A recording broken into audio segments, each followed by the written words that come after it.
Hi everybody. So I thought that I would do this particular video facing the camera for a couple of reasons. One, because I'm not really talking about a particular planner setup or walking you through any pages or anything like that. So I thought it would be good to just talk to you on the camera and talk a little bit about why I don't do One Book July. Now, before you jump on to thinking I'm hating on One Book July, that is not at all the situation. I actually love the concept of One Book July, and I remember the very first year that One Book July started, I was all in. I thought it was the coolest thing ever. Lots of people are doing it right now, or they're doing One Book July, they're doing some form of planner reset, mid-year reassessment. One Facebook group I'm in is doing a planner retreat, which is I think almost 2 weeks or maybe the whole month worth of very detailed introspection, mission statement, all that kind of stuff, which I think is really cool. I wish I had the time to do it. I probably need to do it. But not hating at all on One Book July. I love the idea of it. I love the fact that it's about reassessing, and I'm looking down because I've made notes so that I wouldn't ramble. I love that it's about, getting back to basics and simplifying and all of that. My thing about One Book July is that if I personally did One Book July, it would set me up for failure. I know because I tried it the first year that One Book July started, and the whole idea of one pen, one book for 1 month, it's kind of like going on a diet. When you say you can't have any brownies, then all you want are brownies, or you are not going to drink alcohol, then all of a sudden all you want to do is have a margarita, whatever. It's just that type of thing. For me personally, my personality is that if I restricted myself like that, I would either completely go bonkers and fall off the planner bandwagon, or I would go the other direction in the bonkers land, and I would be buying an Erin Condren and a Passion Planner and a Emily Lay and a this and a that and the other, all the things in kind of a rebound response from being constricted, a self-imposed restriction of one book for 1 month. So I don't do One Book July, partly for that reason.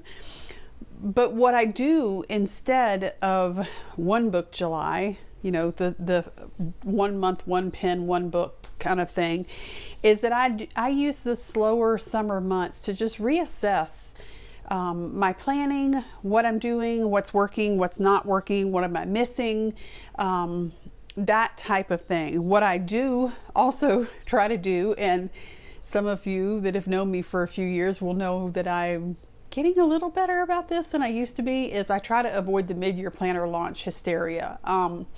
I used to be the girl that bought the Emily Lay and the Erin Condren and all the things that came out in May, and then I try to figure out a reason to use them, and I realized really quickly that I was spending a lot of money I didn't need to spend. My daughters were sick and tired of me trying to pawn off my planners that I didn't want on them to justify buying them. They're like, Mom, seriously, I don't need 27 planners. I'm a high school student. So yeah, I use the summer month to reassess and reflect and simplify. I avoid that whole hype around the launch of the different planners. I've unsubscribed to all of those pages and Facebook, and I have quit following all those vendors on social media for that very reason. If I want one of their things, I know where to go to get it.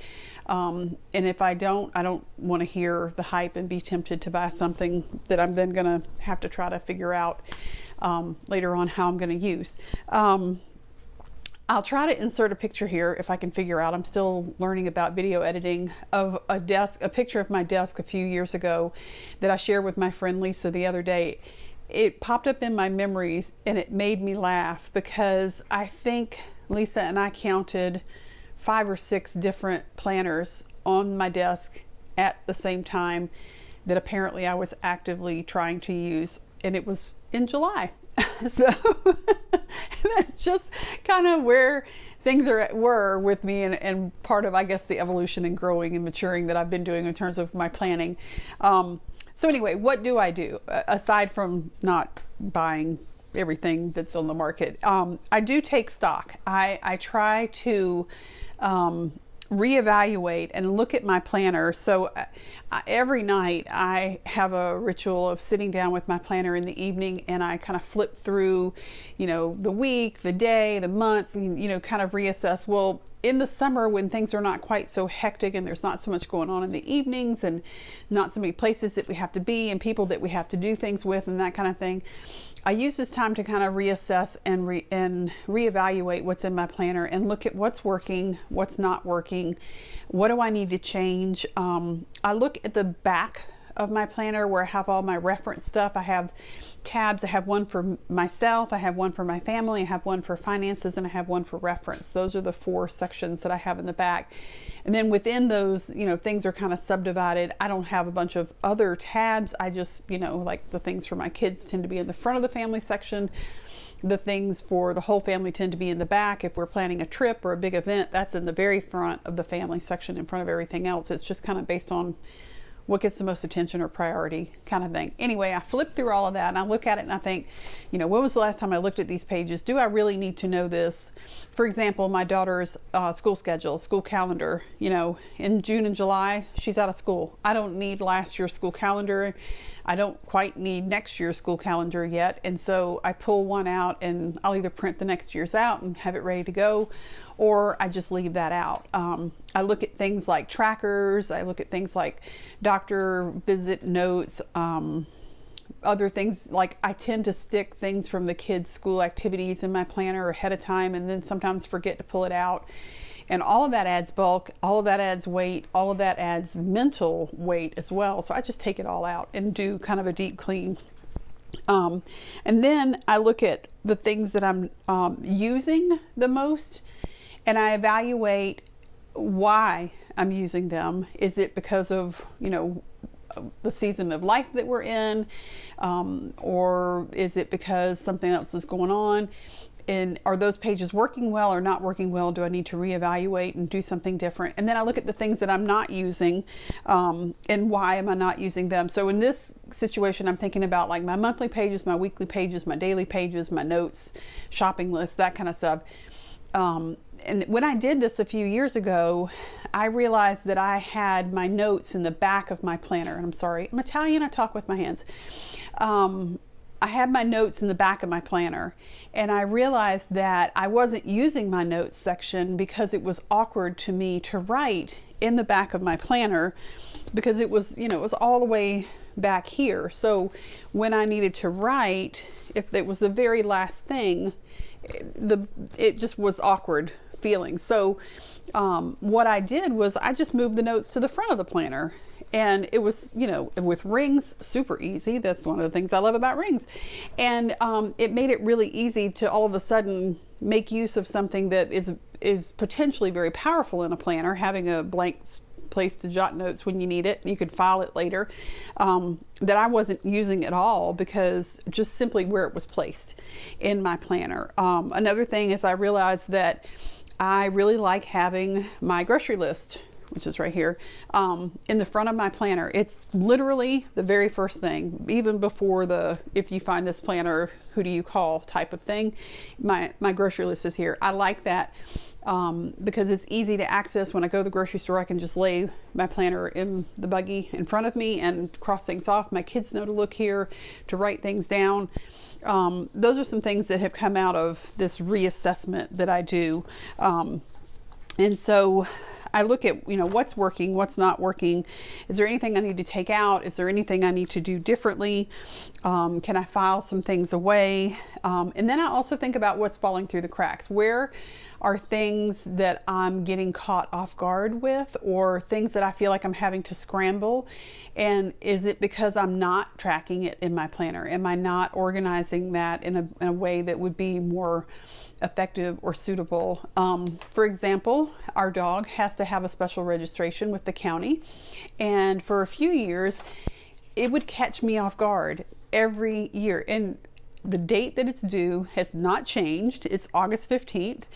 I know that. I just wasn't tracking it and writing it down. Well, now that's something that I have in my calendar, and I know ahead of time. That was another thing that came out of, this assessment that I did.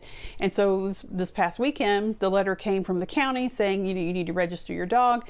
It was sitting on the kitchen counter. My husband came home from work and he opened it up and said, "Oh, you need this." And I'm like, I already knew that's what it was. I've got it handled. I even recognized the woman's handwriting that sent the letter, so I didn't even bother to open the envelope. But had I not done that, like a few years ago, I would have been like, I got to get that, registration done. Oh my gosh. And it means a special trip down, to get the paperwork turned in by hand instead of putting it in the mail. So just little things like that, that I do as part of my assessment. I just kind of flip through the sections. I think about what's working, what's not working. Same thing with the weekly and daily pages. As you guys know, I use and love DIY Fish. I have also used and loved several different other inserts from other companies like Peanuts Planner Co., Lay Minimal. And one of the things I have found is that reassessment sometimes helps me figure out what's working or not working, and that it may be time to switch up. And with rings, it's easy to do. I just put some different inserts in for a few weeks and, see if things are going better. And if not, then I know, I need to continue to evaluate. When things are really, really busy, for example, in my daily pages, I need an hour by hour. When things are not very busy, like right now in the summer, just a blank grid page works just fine for me, bullet journal style thing, because there's not a lot of stuff on the schedule and I don't need to do a lot of, hour by hour planning. But during the school year, when there's a lot going on at work and, there may be after school activities or things in the evenings that I need to keep track of, then that's when that becomes more important. So the next thing that I do is I put away the debit card. And this is kind of intuitive and kind of not. So it goes back to, avoiding the spending frenzy that happens sometimes in the launch of the planners. And so what I try to do as I'm doing this evaluation is I don't immediately run to Etsy to try to find a new insert or a new planner or something like that. I have been doing this planning gig for a long time. I joke that I was a planner girl before planner girls were cool. I had a ring bound planner in college and I've had one ever since. So one of the things that I try to do is just use the stuff that I have, either repurposing it in a different way or pulling things out that I may not have used in a while to see if that would work for me. Now that particularly works well if you're a ring bound planner, but if you're a bound book planner, this may work as well if you have ones that you have abandoned. You may be able to pull those out and try them again, or look at how another planner is set up and see if you can adapt what you're using in your bound planner in a different way based on what you see in another planner that you may have used in the past. Also, grid paper is your friend. I live and die by grid paper because I can make any insert I ever wanted to make with a piece of grid paper, a pencil, and a ruler. So that's another thing that I love is I can make my own inserts. I think I want something, I think I want it this way, I saw something that somebody else was using, or I need to track something in a certain way. I just draw it out on grid. If it works, then I'll replicate it a couple of times to, really test it out and see if it's going to work. And then if I decide that I want to use it long term, I may go shop for an insert that matches what I have, or I may just try to recreate it for myself in Excel. Although I really prefer to support Etsy shops and just buy from other people if they've got something, and then I don't have to worry about, sizing and printing and all that kind of stuff. So that's one of the things that I do in terms of putting away the debit card. The next thing is, as I try to get back to basics. So I think of this as One Book July light. I don't do the one book, one pen, 1 month thing. That's just, like I said, setting me up for failure. But sometimes the reason that I feel angst with my planner is because I'm trying to do too much, or I'm trying to overcomplicate things. And so the first thing I'll do is put away the stickers and the washi, put away the fancy pens, that kind of thing, and try to just simplify what I'm doing. Maybe have one highlighter and So I'll put away the pens, the highlighters, all the fancy stickers and washi and that kind of stuff, and just have the basics and one highlighter, one pen, and see if that will work for me. Doesn't usually last very long, to be honest, but sometimes just doing that helps me to kind of reset and focus on planning versus playing in my planner. And then I go the other direction usually and start playing in my planner, and like I did this past Saturday, and just have stickers and stamps and the whole 9 yards. That's usually what happens. If I'm brutally honest, I go one direction, then I go back the other direction. But I look at what do I really need, get all that stuff out of the way. And the other thing that I do is I get off of social media.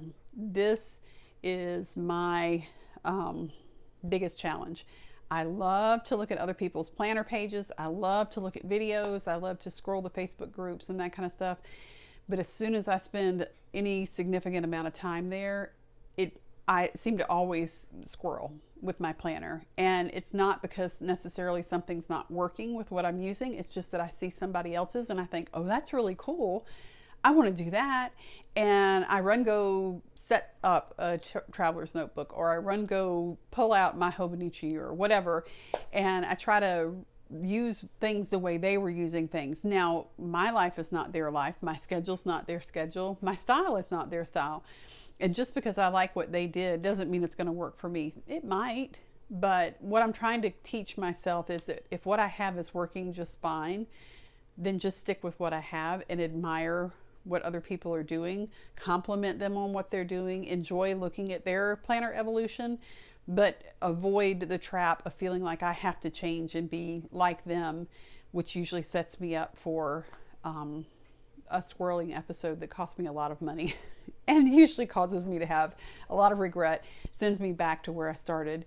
And then I'm selling things on the buy sell trade groups at a discount because I bought something that I thought I was going to use and realized once I got it that I really wasn't. Traveler's notebooks, anybody? Yeah. And the other thing, remember that life has seasons. I try to remind myself of this a lot. Summer is slow. There's not as much going on. When my kids were little, they were home. Our schedules were much more fluid and free.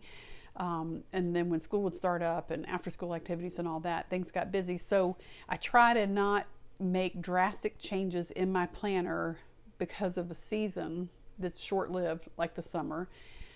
But I also give myself the grace to adapt and maybe not do quite as much because of a season like summer. And then in Christmas, when things are crazy busy, I tend to not use my planner as much because I just don't have time. And I'm trying to be okay with that too, as long as things are not falling through the cracks. All that to say, your planner should change with the seasons of your life, but you shouldn't feel like you have to make a big change just because it's July. If you have something that works, keep doing it. Don't change. For example, I started out in January using this little guy, my Hobonichi Weeks, and I think I used it up until March, and I was very happy and content, and I was bullet journaling. I mean, I was using the snot out of this thing and very happy, and I thought, wow, I'm gonna make it the whole year in this planner. And then somewhere about mid-March, I just woke up one day, yet literally, let's see, when was this? Okay, so it was the end of March. That was the last week that I significantly used my Hobonichi Weeks. And I don't know what happened, but I literally woke up one day and I was just like, no, I don't want to use that anymore. I miss my rings, and I pulled my rings out, and I've been in this very happily, as you know, since then, with no plans right now to do anything different. But I also know that my youngest daughter is driving now. My oldest daughter has pretty much moved out. She's away at school. And so what I used to need during the school year in terms of schedules and tracking and calendaring and keeping all the cats herded is very different, or is going to be very different this year than it's ever been. And I think my calendaring needs and my scheduling and planning needs are going to be very different. more like what it was when my husband and I didn't have kids, before the girls were born.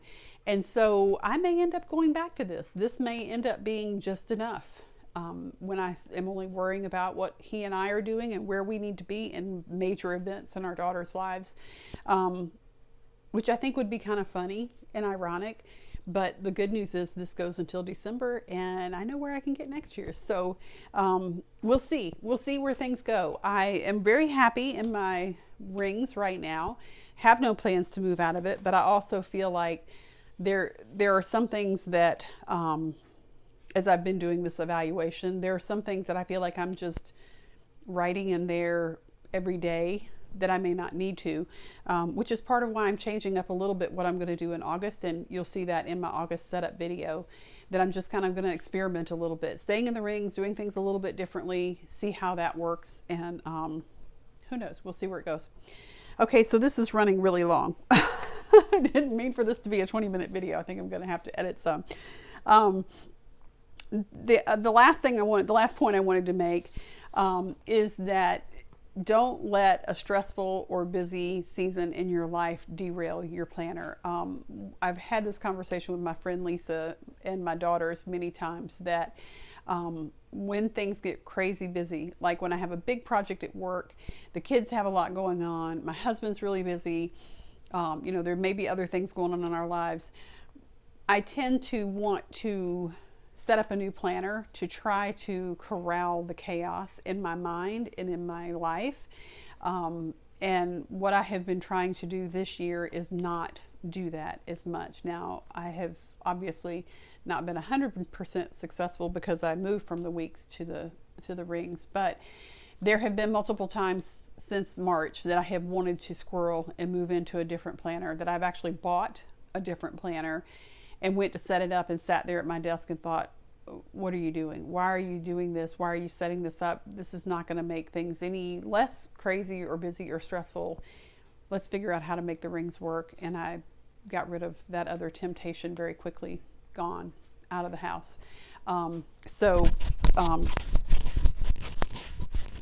Whenever you have those type of situations, just remember that it's a good time to do this little mini reset, whether you want to call it a one book July or whether you want to, just call it a planner reset. Don't feel like you have to wait until July. Don't feel like you have to set up another planner just because you feel out of control or you're in a funk with your planner. Sometimes just doing a good clean out and reassessment will help you figure out what's not working.